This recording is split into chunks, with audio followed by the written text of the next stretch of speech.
Hello everyone, and welcome back to the channel. Charlie left a comment asking to do an Eddie Cummings breakdown. So the last video I made was about a grip that I saw Eddie using a lot and the system that he uses around that grip. So if you're interested in seeing that, check out the link in the description below.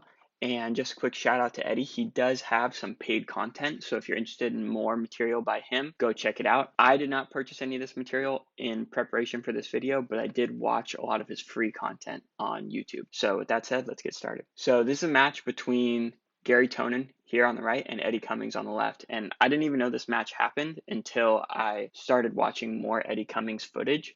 But at the time, this was probably a very highly anticipated match, right? Because these two were both at the top of the game, just running through the field, and they both trained at the same school, Renzo Gracie's in New York. So this was kind of an insight into what their training would look like on a daily basis. So the whole match is really, really good. So if you guys have time, check it out. But there was this exchange here that I wanted to share with you all. And you can see Gary here is entering into this Aremi Ashigurami position, and Eddie is keeping his foot on the inside.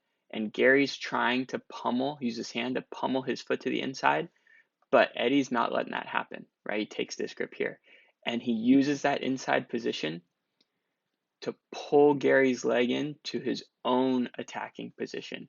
And I think at the time, this was very revolutionary because these two were finishing from that Aremi Ashigurami position quite often. As we could see here, Eddie finishes a few times just from this Aremi Ashigurami position. But in the fight against Gary,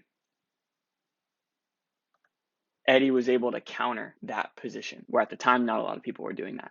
So now they end up, Eddie threw his legs over here, and sometimes these leg positions get pretty confusing, but I believe this is a backside inside Senkaku because he does have an inside heel hook grip here, and if he were to throw his legs to the other side, it would be 50-50.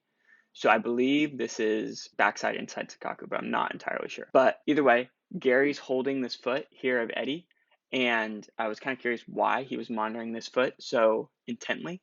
And as we let this play, we could see as soon as Gary lets go of that foot, Eddie pummels it right there behind Gary's hamstring.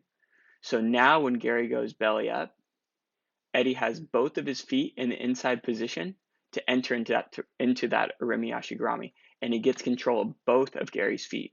So now Eddie has turned the tables, right? He's effectively countered Gary's Aremi Ashigurami. So now as we let this play, Gary tries to stand up, but Eddie has control over both of his feet, and he throws his leg over, threads it through, and pulls Gary's foot across to the other side of his body. So now he's inside Senkaku. Now Gary turns away and exposes his back, and Eddie does a really good job of taking advantage of that.